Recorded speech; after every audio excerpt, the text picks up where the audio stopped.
Hola, ¿cómo están? Pues aquí estoy en el segundo video estrenando micrófono, que me di cuenta que algunos de los videos anteriores se escuchaba muy bajo. Lo que sucedía es que yo usaba los audífonos y en los audífonos a veces no se escuchaba totalmente la sonoridad, por así decirlo, pero era una situación del micrófono también de los audífonos.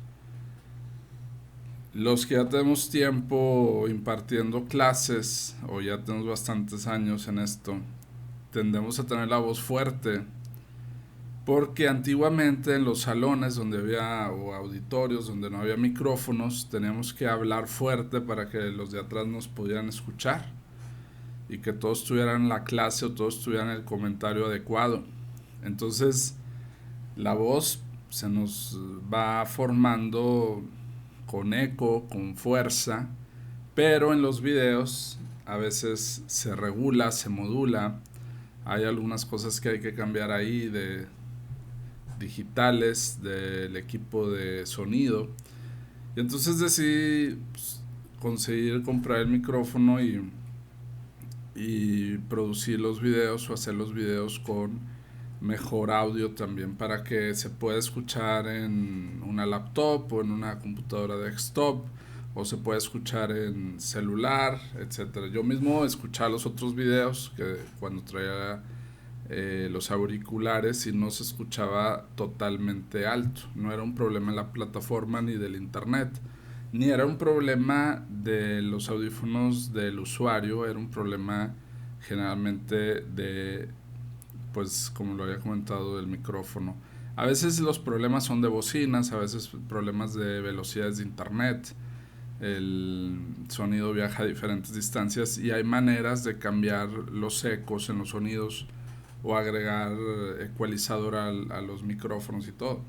Entonces decidí conseguir el micrófono porque pues me parece correcto y me parece que da más claridad también en la voz y elimina también ciertos ruidos que pueden presentarse. Yo he visto muchos videos que usan micrófonos, diademas, hay muchos tipos de micrófonos. Hace unos días me tocó observar mucha variedad ahorita de micrófono que se conecta por vía USB. Generalmente los micrófonos tienen otras vías, otras conexiones. Eh, Les llaman entradas y salidas. Cuando son micrófonos profesionales requieren cables y aunque sean inalámbricos requiere un transmisor y un receptor de la señal. Entonces, utilizando la tecnología me parece correcto para poder tener más volumen, sobre todo en el audio más volumen. El día de hoy hablaré de la segunda parte de la genética de Gregorio Mendel del doctor Watson. Gregorio Mendel había estudiado en Viena, en Europa, y era agustino, era religioso. Se enfocaba en la Biblia, se enfocaba en Dios. Hay fotografías que tienen a Mendel con un collar y una cruz. Aquí esta parte es muy importante porque nos damos cuenta de la relevancia de la religión que busca la verdad y de la ciencia también. Prácticamente es el padre de la genética, considerado el padre de la genética un monje, un agustino, un religioso. Y Mendel tenía de afición la jardinería, le gusta mucho la jardinería y en una ocasión pues, se da cuenta con los chícharos que puede hacer mutaciones y que puede hacer diferentes tipos de cambio. Y después de muchas observaciones, porque sabemos que el primer paso del método científico es la observación, saber observar, no intervenir, sino estar afuera observando el evento, se dio cuenta que los chícharos tenían diferentes texturas, diferentes longitudes, diferentes tonalidades y se preguntó por qué. Entonces, ayer estuve investigando y es precisamente de la época de Darwin. Darwin había nacido unos años antes que Mendel y posiblemente hayan tenido vía carta comunicación. Charles Darwin, que también es un gigante de la ciencia, estuvo en Galápagos, estudió tortugas y que por cierto hace unos días apareció la información de una tortuga centenaria de más de 100 años. Las tortugas son de los animales que más pueden durar, junto con tiburones y animales marítimos.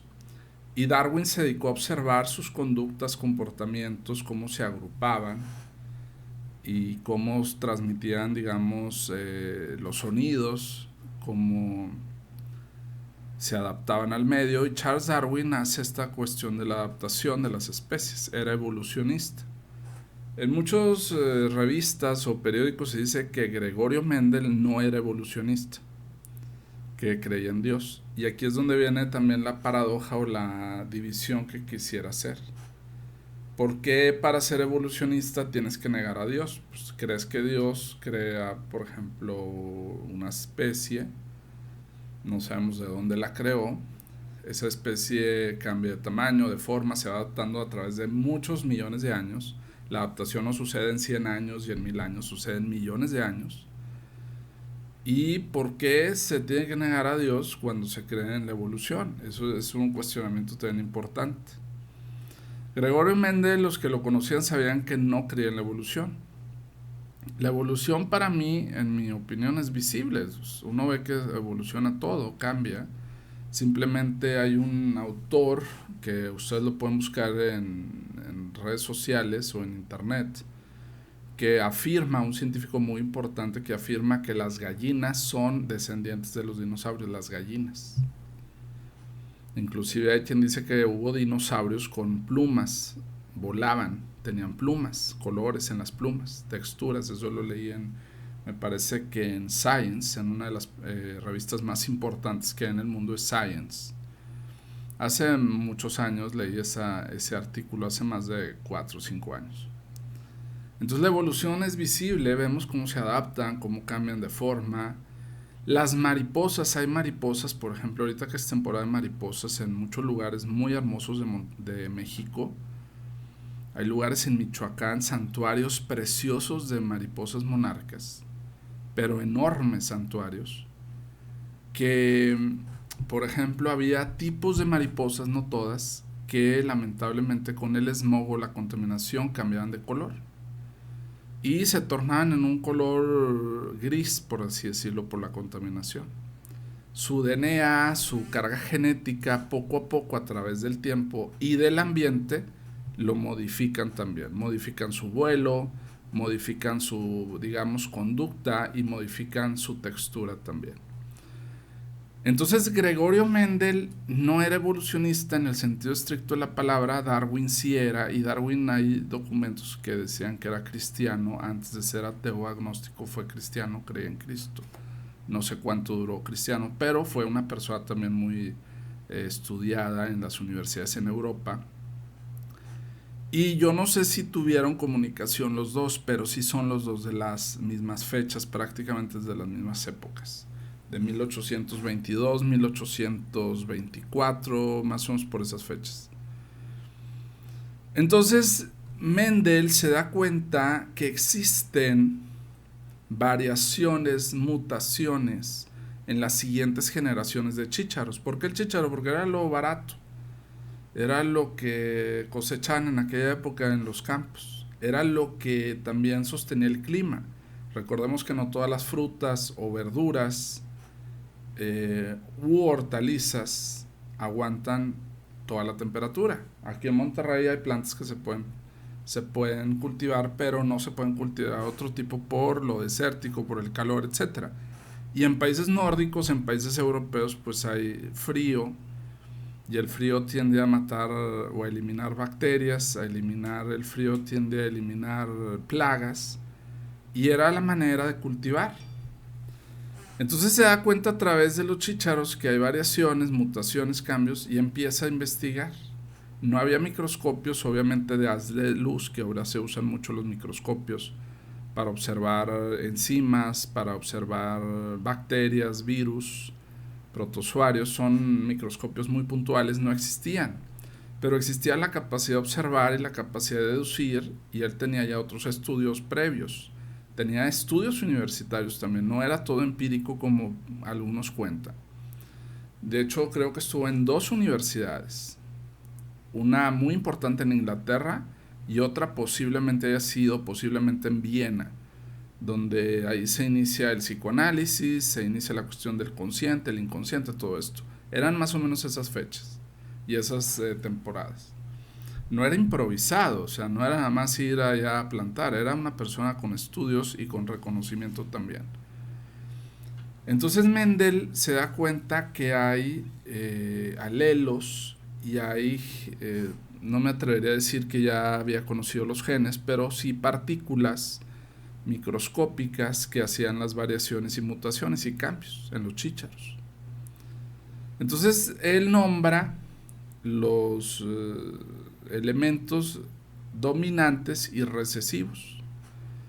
Se da cuenta que una generación transmite ciertos colores, ciertas longitudes, ciertas texturas a las otras generaciones y que hay genes o hay elementos, no exactamente la palabra gen, repito, pero sí posiblemente cromosomas que contienen el DNA.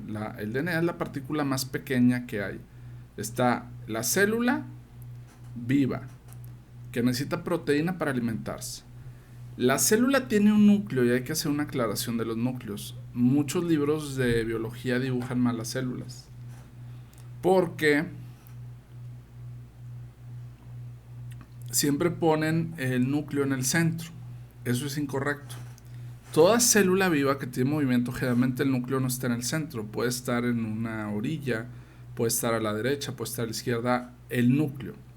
Dentro del núcleo hay cromosomas que tienen formas como de X, y esos cromosomas tienen adentro el ADN o el DNA, que tiene las sustancias, digamos, que conforman la memoria, la vida y muchas cosas más. La A, la T, la C y la G, que se conocen en genética, y hay otro elemento que es la U también, que ya lo había mencionado en otro video. La adenina, la timina o tiamina, la guanina, guaranina y la citosina. Y generalmente la A va ligada a la T y la C va ligada a la G generalmente, pero puede haber problemas, mutaciones, cambios en las siguientes generaciones. Bueno. Entonces él nombra alelos recesivos y dominantes. Dominante es el que aparece obviamente en la siguiente generación. Por ejemplo, un chícharo era verde, en la siguiente generación aparece verde, pero el alelo o el gen recesivo no dominante también lo contiene la otra generación, pero no lo demuestra. Por ejemplo, en el ser humano se ha reconocido que hay genes posiblemente de enfermedades, y eso es en lo que se basa la cura o las posibles terapias del futuro. Cómo prevenir que ese gen se active, por ejemplo, un gen de la diabetes, o un gen de la estatura, o un gen de color de ojos mezclado, o de color de piel, de tez o de cabello. Hay personas, por ejemplo, que tienen colores diferentes en los dos ojos. Un ojo es de un color y otro ojo es de otro color. Ahí están los alelos dominantes y recesivos, posiblemente del bisabuelo, el tatarabuelo, que pasaron al papá y a la mamá. El papá y la mamá no tienen esos elementos, no lo demuestran, pero están en los genes transmitiendo esa información pasada. Que lo había comentado en el video anterior, tenemos alrededor de un 97, más o menos, no es muy exacto, 98.6, más o menos 98.6% de genes mal llamado, pero bien llamados anteriormente en la literatura, basura. Esos genes basura no servían para nada, según algunos científicos. Después se dan cuenta que esos genes son importantes en la personalidad. Ese gen basura, en inglés los libros les llaman trash, basura, literalmente, son los que pasan de generación en generación en generación en generación, y que tienen mutaciones. Por ejemplo, una sustancia química, hay controversia si puede mutar. Los rayos UV pueden mutar posiblemente ADNs. La radiación, las personas que estuvieron en la guerra donde hubo explosivos o explosiones muy fuertes, tuvieron radiación y posiblemente les afectó esa radiación en el ADN o en el DNA. Hay elementos externos que afectan el interior de la persona, porque afecta la célula. Inclusive se ha cuestionado si ciertas comidas o alimentos transgénicos, es decir, elaborados en laboratorio, pueden afectar o no. Creo que es una parte controvertida y controversial si un alimento transgénico puede mutar o puede causar variaciones en el DNA o en las células o en los cromosomas o en las mitocondrias o en los núcleos o en los nucleótidos, por ejemplo, o en los mismos químicos. Sí está comprobado que el humo del cigarro es muy posible que, no diría, bueno, la contaminación, pero quien fuma es posible que esté mutando. El cigarro, independientemente si puede ser una fuente o no de cáncer, el cigarro puede alterar alelos o genes. Eso está comprobado. El fumar, o sea, no el recibir el humo, sino el hecho de fumar generalmente. Pero viene la pregunta, ¿cuántos cigarros cambian un gen? ¿Es una cajetilla? ¿Son 2? ¿Son 10? ¿Son 1000? ¿Son 10,000? ¿Son 3? Siempre existe el problema de las cantidades. ¿Cuántas cantidades pueden afectar o no a un gen de una persona? A lo mejor a una persona que fuma una cajetilla, que es mayor de edad y puede fumar, no le pasa nada. Pero a lo mejor a otra persona que fuma 10 cajetillas, pues sí le va a pasar. Pero eso depende mucho del metabolismo y depende mucho digamos, del tipo de sangre y depende mucho de las variaciones y condiciones que tenga ese ser humano. No todos les da, por ejemplo, tos cuando fuman una cajetilla, aunque tengan la misma edad. Hay variaciones, pero hay elementos que sí se está demostrando o ha estado comprobado, porque ya el hecho de comprobar un gen es muy difícil. O sea, un gen es exactamente hablar de una molécula, de un átomo. Es algo mucho más pequeño que un alfiler. Es casi del tamaño de un virus, tal vez, o de una bacteria. Están más o menos en los tamaños de nanómetros y de micras. Es muy difícil verlo en el ojo humano, con el ojo humano. ¿Cómo observas un gen? ¿Cómo se observa una mutación? Entonces se descubre después de varios años, por cierto, en el año 1900, tres autores muy importantes, que después abundaré sobre ellos, retoman el trabajo de Mendel. Mendel ya había fallecido, y se ponen a trabajar sobre sus escritos. Lo revaloran, por así decirlo, porque estuvo varios años el trabajo arrumbado. Esto era como la Gioconda, mal llamada Gioconda, porque el término correcto es Mona Lisa, la obra de arte del Louvre, una de las obras magistrales, consideradas magistrales, que se han encontrado réplicas de la Mona Lisa. Por muchos años la Mona Lisa dicen que estuvo en una bodega, encerrada, empolvándose, o sea, nadie la había visto, nadie la había valorado, y de repente llega alguien por casualidad y le retoma valor. Le da valor, empieza a adquirir un valor social muy importante, pero en su época no era tan valorada. Tanto así que hubo hasta réplicas de lo mismo. Hay una Mona Lisa en el Prado, que yo conocí en el Museo del Prado, posiblemente azul, casi azul, tonos azules y verdes, cuando la original es verde. Entonces es lo mismo que pasa aquí. Un trabajo, pasan años, no se valora, y estos tres autores revaloran en el año 1900, 1901, principios de ese siglo, revaloran estas investigaciones y trabajos y observaciones. Dicen, no importa si es un agustino, si es un religioso, le dan credibilidad y fe a un trabajo no religioso, un trabajo científico, pero realizado por un religioso. Algo también muy interesante. Cuando lo habían arrumbado por muchos años o por varias décadas. Entonces ellos siguen investigando, pasa el tiempo y se dan cuenta que ya después de mucho, con ciertos, no me atrevería a decir radiografías, pero se establecen los cromosomas, se van viendo los pares de cromosomas. Generalmente tenemos 22, 23 pares. Hay personas que tienen 22, 23, XX, XY, masculino, femenino. Hay variaciones, hay mutaciones, y van viendo los cromosomas a través de especies de rayos X o de fotografías. Esas fotos sí existen, esas fotografías sí existen, y se dan cuenta que esa es la unidad que contiene el DNA. Después llegaría el doctor Watson con el doctor Crick, que hizo mucha controversia, un artículo que había leído, no me acuerdo si era en Nature, que es una revista muy importante, Nature Science. Se puede bajar digital, comprar digital los derechos de la revista o impresa. Yo aquí la tengo, la revista.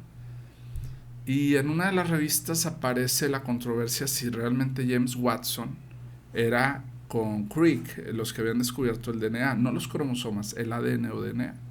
Sí elaboraron teorías, sí ayudaron mucho al campo de la genética, no digo que no. Obtuvieron menciones honoríficas y premios, no solamente el premio Nobel, sino premios muy importantes internacionales. Y aún así no hayan recibido premios, su trabajo es excelso. No lo quiero demeritar para nada, porque es un trabajo muy importante en la unidad que es el DNA en el ser humano y que ayuda a todas las poblaciones. A una persona que vive en España, en Italia, en África, en Alaska, en el Polo Norte, en Honduras, en Nicaragua, en Estados Unidos, en Canadá, en Cuba, en México, le ayuda el DNA, le ayuda a entender lo que es el DNA, los cromosomas, le ayuda a entender lo que es la información que va a pasar a sus generaciones y la información que es lo que ya tienen de otras generaciones milenarias también.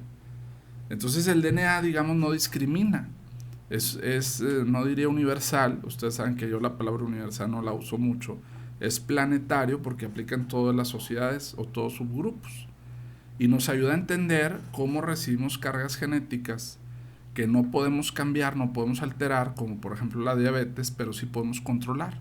Una cosa es controlar y otra cosa es alterar el DNA. Los genes tienen números y se dice que si los genes pudiéramos desenrollarlos, los genes están enrollados. Ayer estaba precisamente impartiendo una clase sobre genes y les ponía este ejemplo de un post-it.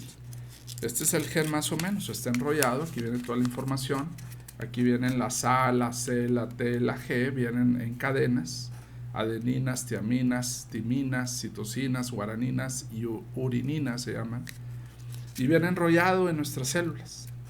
Pero es tan largo, tan largo, tan largo, tan largo, tan largo, tan largo, que si pudiéramos desenrollar todo el DNA de un ser humano, que son algunos dicen que son 32,000 genes, otros dicen que son 31,000 elementos del gen. Hay una contradicción ahí entre 31,000 y 32,000, pero se comenta que si pudiéramos desenrollar toda la información que tenemos sobre color de ojos, sobre estatura, tono de voz, posiblemente se herede, enfermedades potenciales, de todo, tendríamos el DNA de aquí a la distancia del Sol, por persona. Si cada persona desenrolla su información genética, es tanta información, pero es demasiada información que está enrollada en el ser humano, en las células, está condensada, está resumida. Si podemos desenrollar todas las hélices que tenemos, todas las probabilidades de pasar información a las siguientes generaciones, a través de las células, a través de la proteína, a través de todos estos elementos, llegaremos al Sol. Es una cadena tan larga que llegaría al Sol. Es enorme. Entonces hay gente que se ha dedicado en la ciencia toda su vida a estudiar un solo gen. Por ejemplo, el gen del 51 o el gen 53. Y toda su vida se la pasa en laboratorios estudiando con equipos de trabajo, haciendo hipótesis para qué sirve ese gen, cómo se muta ese gen, cómo se transmite ese gen, todas las variaciones. Pero lo interesante es que es una ciencia planetaria, a todo el mundo le ayuda, a un niño, a un joven, a una niña, a una persona de cualquier religión, de cualquier economía, de cualquier estatus social. Le ayuda a entender su yo, su personalidad, su interior, de lo que está conformado el pasado y que no puede cambiar ni puede al día de hoy modificar. Hoy no hay ninguna terapia donde alguien pueda cambiar, entrar al cromosoma, cambiar el cromosoma, el DNA, y la persona va a tener otra estatura, o la persona va a tener otro color de piel, o la persona va a tener otro color de ojos, o va a tener otro tipo de orejas. Se cambiaría ahí. Las células, que son en el desarrollo humano totipotenciales y pluripotenciales, hay pluripotencialidad en las células, es decir, una célula no está definida como un dedo, como un oído, como un cabello. Esa célula, por azar yo diría, sin meter el tema de Dios, por azar, ¿sí? Por azar y por programación. Esa célula tiene programación e información. Se determina en un ojo, se determina en un diente, se determina en la cara, se determina, esa célula no era nada, es decir, va tomando y va retomando forma en el proceso de desarrollo embrionario también. Es algo muy interesante también. Y toda esa información viene del pasado, el 98.6% de la basura genética, que no es basura, se recicla y es funcional. Y toda esa información se añade a 2 alelos de las siguientes generaciones. Cuando hablamos con un adolescente, un joven, un niño, una niña, ellos tienen la carga genética no solamente de los papás, sino que tienen 2 alelos más, 2 estructuras más generalmente, o hay casos que tienen 3 alelos diferentes, o sea, nuevos, que esos alelos se van a pasar a las siguientes generaciones. Pero ellos heredan, bien o mal, las cargas genéticas de los abuelos, de los bisabuelos, de los tatarabuelos, de los tatarabuelos, es decir, heredan millones de años de evolución y está todo eso enrollado en los genes que tenemos y que sí se pueden demostrar a través de computadoras. Se necesitan, yo diría, computadoras, no tanto microscopios, porque el cromosoma sí existe, el DNA sí existe, está comprobado. Hay fotografías, no dibujos, fotografías del ADN, del DNA, de la hélice que tenemos enrollada con toda la información. Pero en el pase de generación en generación hay variabilidad, hay interferencias, hay cambios, hay mutaciones. Lo que pasa a esta familia o estos abuelos o bisabuelos a sus hijos no pasa fielmente necesariamente. Ahí es donde vienen las mutaciones, ahí es donde viene la variación, ahí es donde viene la cuestión del clima, la cuestión del sol, la cuestión de los medicamentos en exceso, la cuestión es controvertido el punto del estrés. Hay quien dice que el estrés cambia el DNA o las células, las puede alterar de cierto modo, no tanto.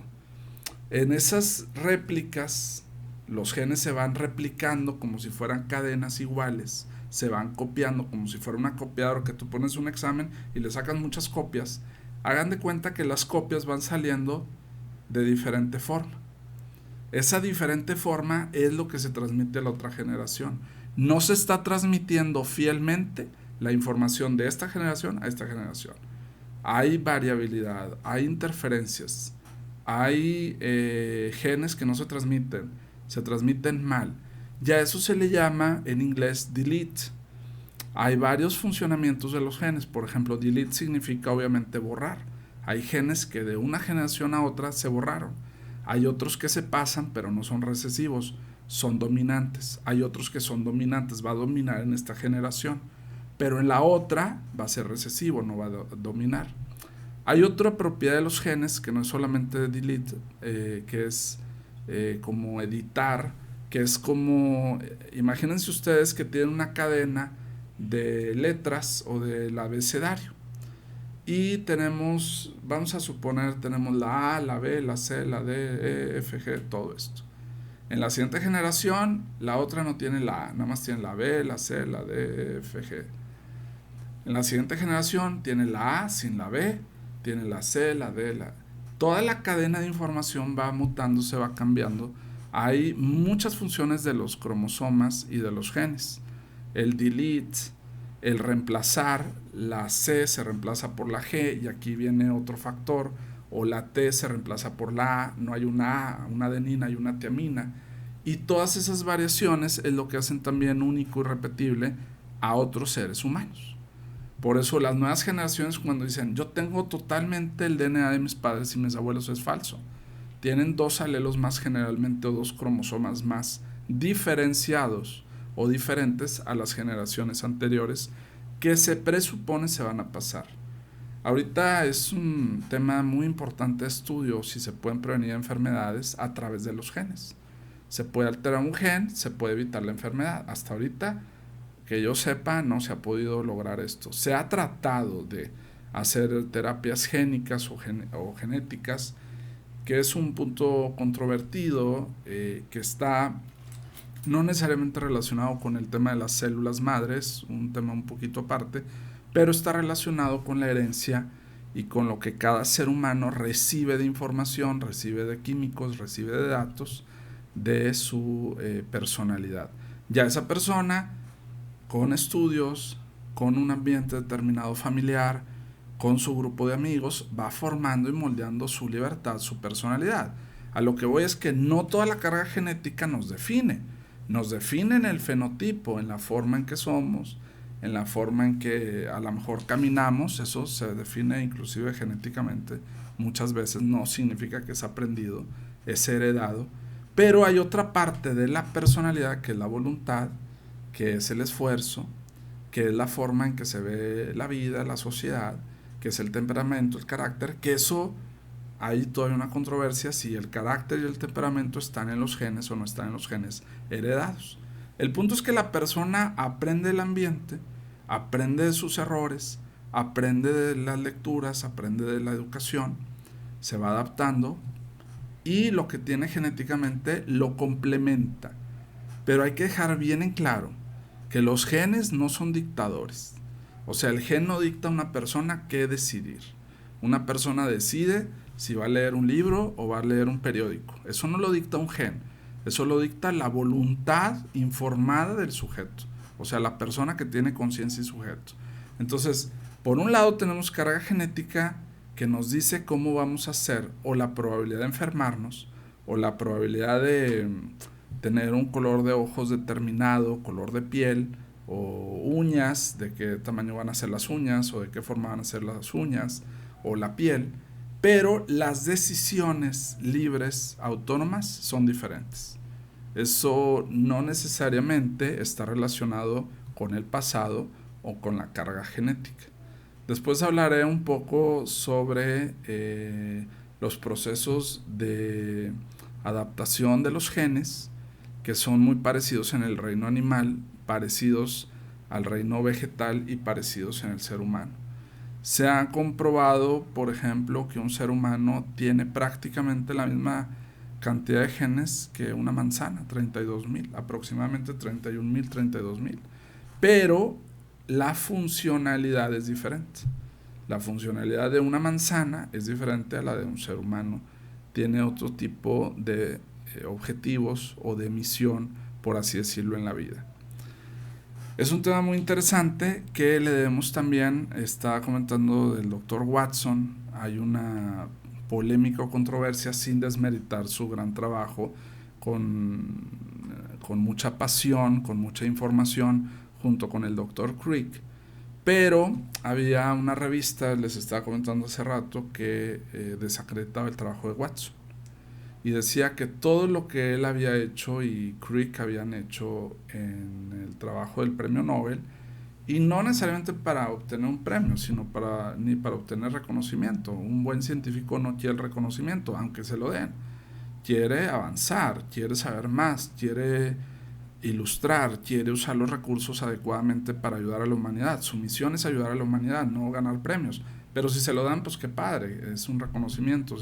Si lo obtienen, pues se distingue, es importante. O sea, bueno, después hablaré de los que han rechazado premios Nobel, porque también ha habido grandes mentes, grandes filósofos que han rechazado premios Nobel. Y uno de ellos, bueno, después hablaré de él, pero uno de ellos decía que él no iba a aceptar nada de lo que viniera de las instituciones, absolutamente nada, porque las instituciones para él eran corruptas. Y este gran filósofo, después hablaré de él, dice que no merece el premio y no lo va a aceptar. Bueno, pero vendía libros, daba cátedras, daba cursos, etc. Entonces, el científico quiere ayudar, tiene tecnología, tiene información, tiene ganas de sacar adelante a la gente, a los grupos, a la población, a su misma familia. Y Watson, hubo una crítica muy fuerte de que supuestamente se había copiado él el trabajo de una compañera de universidad, y que a esa compañera, que ya falleció, por ahí tengo el nombre, no se le había dado el crédito adecuado. Toda la idea de los genes y todo era de su compañera, según esa información, no de Watson. A Watson se le reconoce su trabajo, es decir, él siguió trabajando, siguió investigando, siguió dictando cátedras, siguió hablando de los genes, del DNA. Y después de muchos años de escribir libros, yo tengo libros que escribió el doctor Watson aquí en la oficina, los he leído. Después de que trabajó mucho, estudió, fue reconocido, elaboró programas universitarios, programas en radio, en televisión, fue muy exitoso junto con Crick por la cuestión de los genes o del DNA, este nuevo mundo de la información genética que todos tenemos en el cuerpo o en las células, por así decirlo, o en la sangre. Tuiteó, al parecer, pasó un tweet, por ahí tengo la copia del tweet, me lo mandaron, y si era una cuenta, parece ser que de él, de una palabra muy controvertida. Él expresó una idea muy controvertida que es una idea racista, para muchos lo pueden ver racista, no voy a decir qué idea es, usaré toda otra cápsula para explicarles qué idea fue. Y después de esto, pues le quitan su título, le quitan sus honores, no todos, lo insultan demasiado por un tweet, una publicación que hizo a nivel científico, donde nada más voy a adelantar, ponía que un grupo de personas, no voy a poner cuál, no voy a decir cuál, era más inteligente que otro grupo de personas. Y esto tenía que ver con la tez o el color de piel. Cuando se lee esto, dicen, ¿qué tipo de científico es Watson? Si la información que me llegó es correcta, pues qué delicado. No tanto su opinión, porque es una opinión informada y científica y de muchos años. Pues qué delicado que le quiten todo por un tweet. Que por hacer una observación que algunos consideran ofensiva, pero otros consideran libertad de expresión de un científico de ese tamaño, un monstruo en el buen sentido de la palabra, un gigante del DNA, de la formación genética, solamente una idea, llegan a poderle quitar todo, sus honores, sus créditos, y tuvo muchos problemas. Le pidieron que se disculpara, él dijo que no, aparentemente él dijo que no, que él estaba seguro de lo que estaba diciendo, y causó mucha controversia esta información, este tweet, por ahí debe estar. Esto fue hace más de 2 años y medio aproximadamente. Sucedió hace como 2 años y medio. Qué delicado que esté censurado un gran científico y que le afecte en su vida personal y profesional después de tantos años de haber dado tanto a la ciencia, de haber hecho materias magistrales, de haber abierto foros, de haber abierto la mente de mucha gente, de muchos estudiantes, etcétera. Pero bueno, ese sería otro tema. Después voy a hablar de esa situación, o trataré de analizar esa situación en la ciencia y la censura, o qué tanto puede afectar cuando una personalidad como Watson publica esto, y la reacción del público, la reacción de mucha gente o de muchos grupos también que lo consideran racista o lo consideran discriminatorio, todo esto.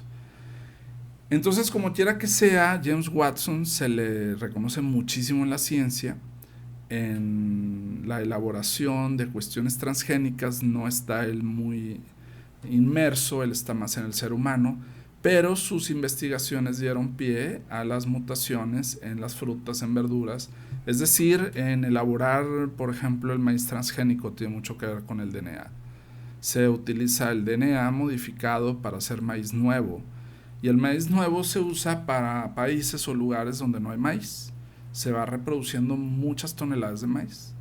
El problema es que es en laboratorio, se usan químicos, se utilizan a veces, independientemente de los pesticidas que se pueden utilizar, se utilizan químicos para alimentar a las poblaciones que carecen de este tipo, por ejemplo, de alimento.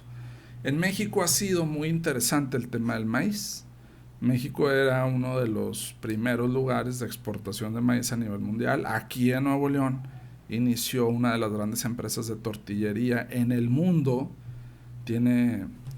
Cuando hablo de este tema de los líderes y de la ciencia, a los alumnos se quedan asombrados porque dicen, aquí en Nuevo León nació una empresa muy importante de tortillas, ¿sí?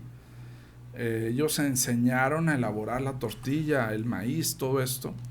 Y después de muchos años hay carencias aumentan los costos porque aumentan los fletes, la producción, tienen que aumentar el producto a fuerzas y se desata este problema, por así decirlo, la guerra, en el buen sentido de la palabra, del maíz natural, que hay muchos tipos en México y en Centroamérica hay muchísimo maíz, el de Huitlacoche, el verde, el amarillo, el negro, he visto maíces o maíz de colores, de muchas formas, texturas, hay muchos tipos de mazorcas, de maíz, todo. Y era un debate entre el maíz natural, dejarlo crecer natural, y el maíz transgénico elaborado en laboratorios. El DNA o el conocimiento del ADN nos ayuda a hacer estos experimentos o producir comida, repito, en lugares que pues que no había y que el proceso saldría caro de los primeros tipos de maíz, pero ya después las réplicas del maíz no eran tan caras. Es toda una ley, es todo un proceso de ciencia y leyes y de derechos sobre el maíz. Hay varias empresas ahí inmiscuidas sobre esto del DNA y las comidas.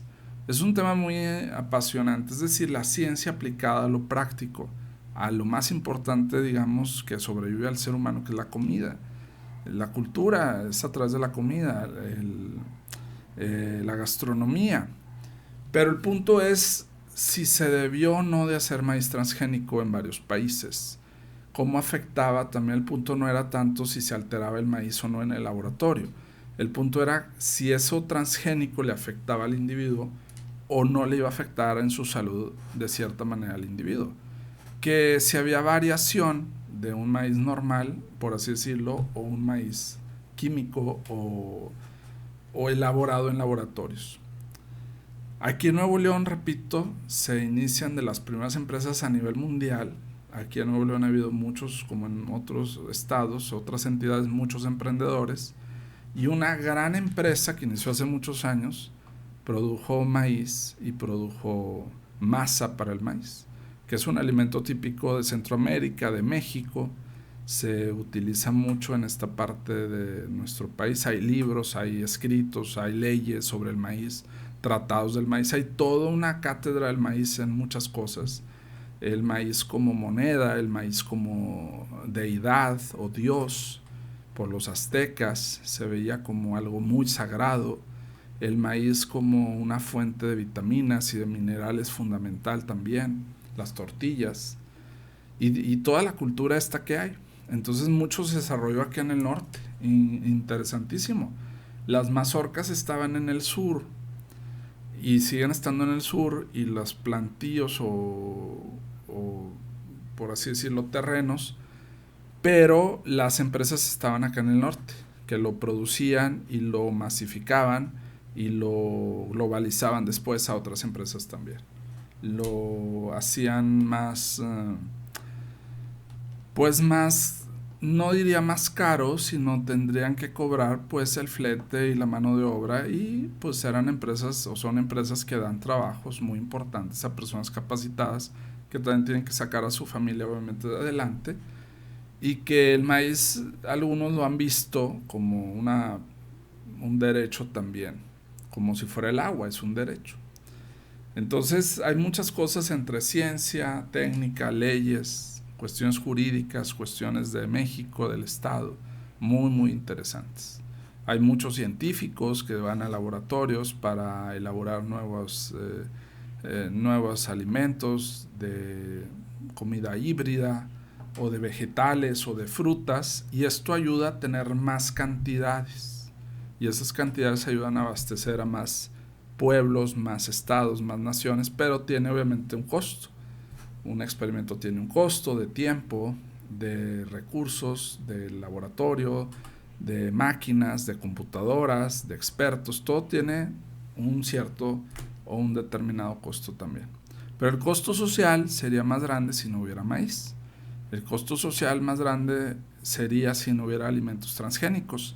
Si no existiera la teoría o las leyes del DNA, sería más caro pagar la ignorancia y la falta de maíz que tenerlo aunque sea transgénico, que es parte de nuestra cultura en México, es parte de la cultura de muchos pueblos desde muchos años atrás, y que es valorado también a nivel científico también. En otras cápsulas hablaré sobre este premio Nobel, filósofo muy importante que rechaza el premio Nobel y por qué lo rechaza, y hablaré sobre otros temas de procesos del ADN o del DNA como la citosina, la guaranina o la tiamina o timina se juntan, se unen y cómo van definiendo no la personalidad, pero sí la forma de ser física o fenotípica de un ser humano. ¿Cómo sería el futuro del DNA en la prevención de enfermedades? ¿Se puede prevenir algo antes de que suceda? ¿Se puede prevenir una diabetes antes de que suceda la diabetes o no? Que esa persona a lo mejor la trae cargando, esa diabetes, ese gen, desde hace muchos, muchos años. ¿Se puede prevenir o no se puede prevenir? Entonces es un tema interesante entre libertad, ciencia, elección. ¿Qué puede el ser humano controlar y qué no puede controlar a través del conocimiento de la ciencia, el conocimiento docto, el conocimiento eh, creíble de la ciencia, del método científico, y que ayuda a cada individuo a conocerse y a conocer también su herencia, su pasado y su futuro también. Muchísimas gracias por su atención y espero que tengan un excelente día. Hasta luego.